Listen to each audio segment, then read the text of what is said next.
Sergeant Gail barked through the comms. "You call that a landing? My grandmother could do better. And she's just a pile of rocks." He surveyed the huge crater that now scarred the green field, an alien craft sitting at the bottom. It was a huge saucer-shaped vessel, twisted and dented from what had to be the least graceful touchdown in history. The military had been on high alert for several weeks, with unidentified objects orbiting the Earth. In the wild theories that flew around, everything was mentioned from rogue asteroids to secret projects of governments to wayward satellites, but the truth would prove far stranger. Above them, the invaders from a star system far, far away had devised what they thought of as a flawless plan. Earth was, to their minds, a veritable gold mine of resources and poorly defended. It boasted a mild 1G gravity, nothing they could not handle, or so they thought. Despite the crew's best efforts to steady the ship, it plunged into the atmosphere like a stone. Its shield shattered upon entry into the thermosphere, and their descent became a series of frantic, futile attempts to slow their downward movement. The dust finally settled, and Gale shook his head. "I guess gravity had other plans for them," he muttered, looking to the soldiers around him. "All right, let's go see what kind of squishy invaders decided to visit." They approached cautiously, guns drawn, but not too worried. The whole thing was already beginning to feel a great deal like a joke one they were about to be the punchline of. The hull of the alien ship was pitted and scarred from bruising taken in that brutal crash. Now, with a hissing groan, a section of the ship tore apart, revealing a jagged ramp crunched into the earth. From the darkness inside, shadowy figures emerged. Sergeant Gail blinked and then snorted. "They're wearing stilts," he said. The aliens were in these long, mechanical exosuits, stilt-like, that could help them augment their stature and cope with Earth's gravity. The whining and creaking they made under the strain served to betray the invaders' gross underestimation of just how heavy things could get on Earth. "Welcome to Earth," Gail yelled exuberantly, as if greeting an old friend, waving in mock hospitality. "Did you enjoy the fall?" The lead alien struggled to remain on its metal legs and turned its bulbous head towards the sergeant. Its voice was emitted as a warble growl through a buzzing translation device strapped to its neck. "We demand your immediate surrender," it stammered. Gail chuckled. "Let's see how that goes for you." Private Harris, standing next to Gail, couldn't restrain a snicker. "They can hardly keep their pants up, sir. It's like our gravity is whooping their butts." "That's what you get when you skip leg day," another soldier chimed in, and the ranks erupted into snickers. Of course, the aliens were deadly serious. One of them lifted what looked suspiciously like a weapon, some sort of shiny metal rod whose tip started to glow immediately. It would have been an impressive display of force had it not wobbled in the alien's grip. The creature struggled to keep both its arm and the weapon aimed at the humans. "Take cover," Gail ordered, though his tone carried more humor than concern. The alien's knees buckled under the weight, and with a thud, it fell face first into the dirt, the weapon bouncing harmlessly away. The scene quickly descended into chaos, though nothing like what the invaders must have counted on. More of the aliens struggled forward, their legs trembling and buckling under Earth gravity, one after the other falling in heavy, resounding thuds. "It's like watching toddlers learn to walk," Harris said, hardly holding back a snicker. The lead alien, still face down in the dirt, grumbled unintelligibly before lifting its head. "You humans cheat," it croaked.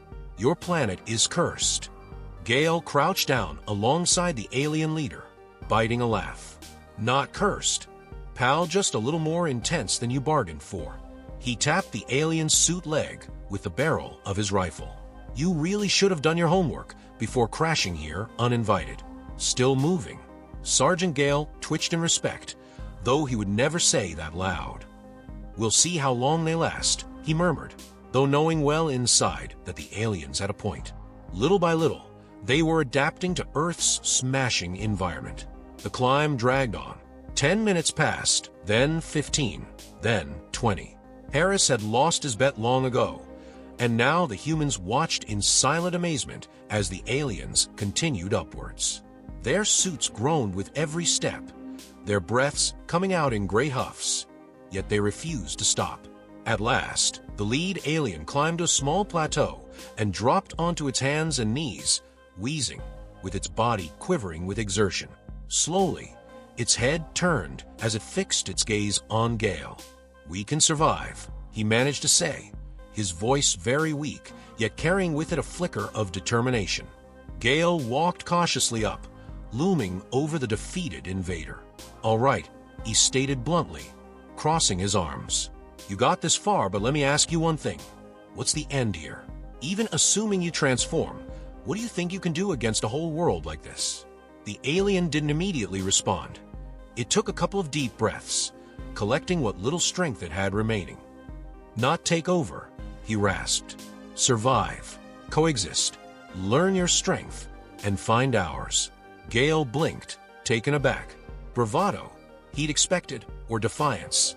Perhaps another threat, but not this. He exchanged a glance with Harris, who looked equally surprised.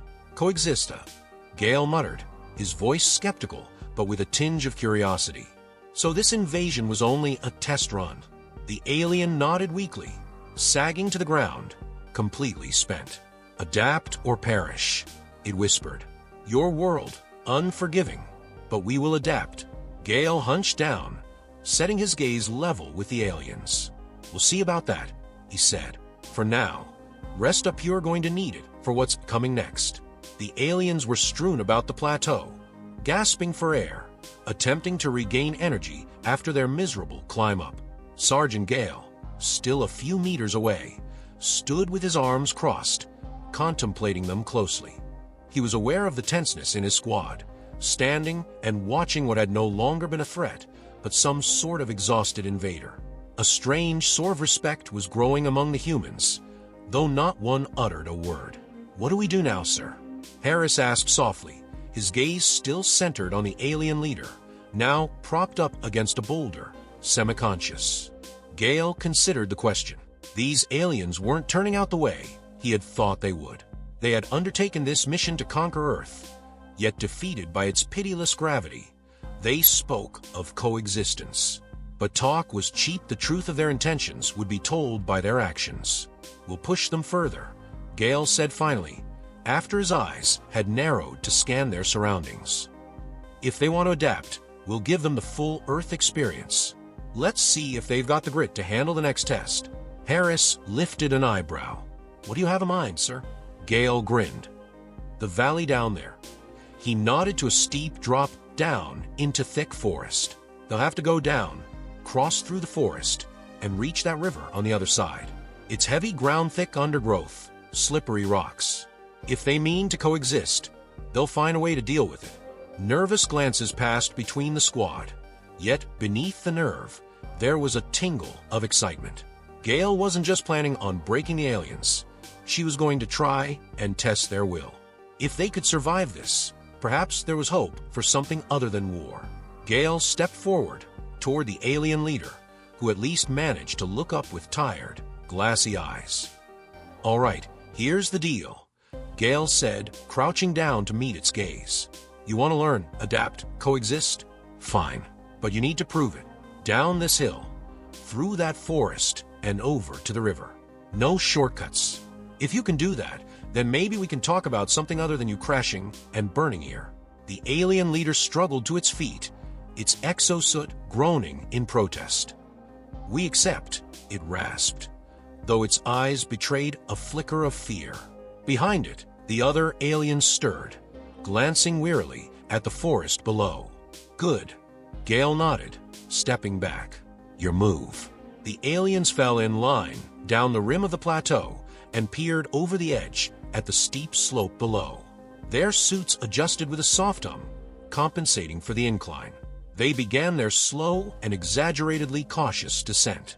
Gail and the squad followed, falling back, but with eyes glued to their alien counterparts. It was a treacherous slope, with loose rocks all about and slick patches of mud. Sure enough, the first alien to slip had its legs skid out from under it.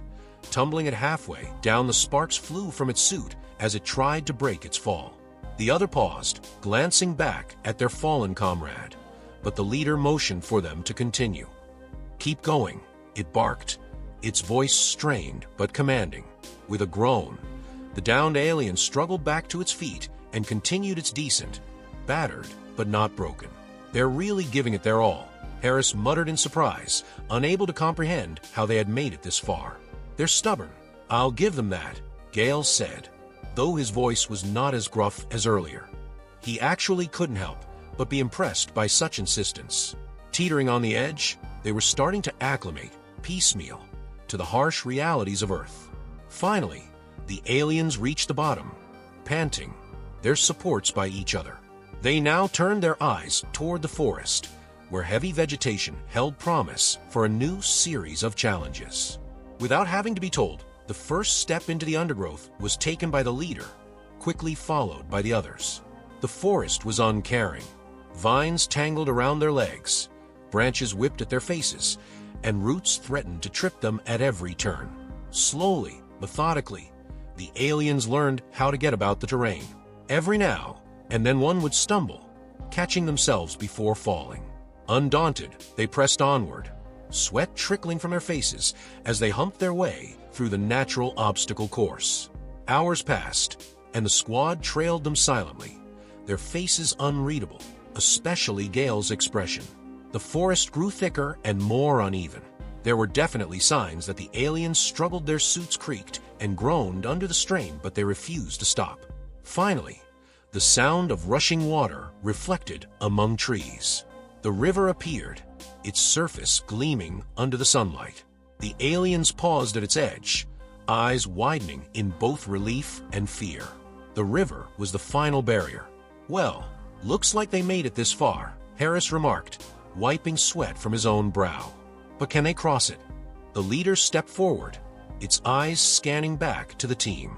Together, it wheezed. Then, with care and reservation, it waded into the river, the water rising to its knees.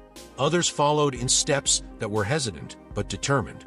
For one short moment, it appeared that they could be swept away as the tugging current pulled at their legs, and groaning suits fought against the pull for balance. But inch by inch, they made their way across, gripping each other for support. Gail watched, arms crossed, while they finally reached the far bank and collapsed onto the ground in sheer exhaustion. They did it. They had overcome the adversities of Earth, one agonizing step at a time. The sergeant loomed over the prone leader, who lay there gasping on the ground. "All right," Gail said in a far softer tone. "You've made your point. You're not just here to take, you're here to learn. That's a start." The alien turned its head, its eyes looking up at him in both exhaustion and with something else there, something like hope. "We wish to coexist," it managed to say, barely above a whisper. Gail nodded, extending a hand to the alien. "Then let's start fresh. We'll figure this out together. But remember, gravity's always going to be against you here. You'll have to keep adapting every day." The alien hesitated for a moment before reaching out, gripping Gail's hand with surprising strength. "We will." And as Gail helped it to its feet, he couldn't help but feel a strange sense of camaraderie. Sure, they had a long road ahead, but for now, at least, Earth had whipped them with a brutal lesson in humility, and it was one they seemed willing to learn from.